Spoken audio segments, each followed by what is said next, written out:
السلام عليكم ورحمة الله وبركاته. حبايبي أحلى متابعين في الدنيا، متابعيني أنا في المطبخ مع سنة. بجد وحشتوني. راجع لكم بفيديو جديد، بتمنى من قلبي إنه يعجبكم. النهاردة هعمل معاكم بانيه مشوي بطريقة سهلة وبسيطة، أتمنى إنها تعجبكم. أتمنى أكتر إنكم تعتمدوها. يلا نسمي الله ونبدأ مع بعض. اول حاجه نزلت بمعلقتين كبار من الزبادي. انا هعمل اقل من نص كيلو. لو حابين مقادير لنص كيلو من البانيه يا ريت تكتبوا لي في الكومنت.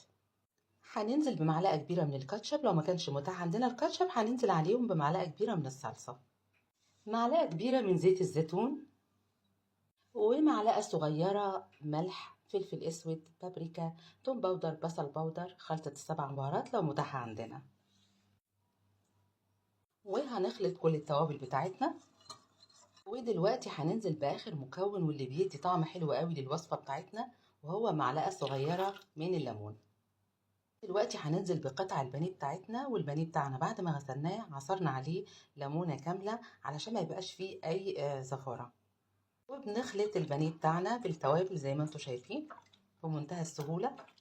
هنسيبه بعد كده، هنغطيه وهنسيبه، ممكن نسيبه اقل حاجه ساعتين، لكن لو سيبناه اكيد فتره اطول من كده، يعني ممكن نعمله من بالليل، ممكن نعمله من اول اليوم، هيبقى النتيجه طبعا هتبقى افضل بكتير. وكده انا غطيته بالاسترتش راب وهدخله التلاجة زي ما قلنا لمده ساعتين. ودلوقتي بقى على النار هسخن القلايه بتاعتي، وانا هستخدم قلايه الكريب. هديها رشه كده من الزيت، لازم تكون سخنه معانا جدا زي ما انتم شايفين كده. وهننزل بقطع البانيه بتاعتنا، ونزلت زي ما انتم شايفين كده كميه البانيه بتاعتنا. وزي ما قلت لكم لازم تكون القلايه بتاعتنا سخنه جدا، علشان احنا عايزين نوصلها كده لمرحله الشوي زي ما هتشوفوا معانا بعد شويه. ويا دوب كده هنسيبها حوالي دقيقتين قبل ما نقلبها زي ما هتشوفوا معايا.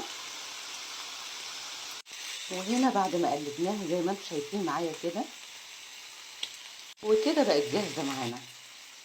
وده كان فيديو النهاردة اللي بتمنى من قلبي انه يعجبكم.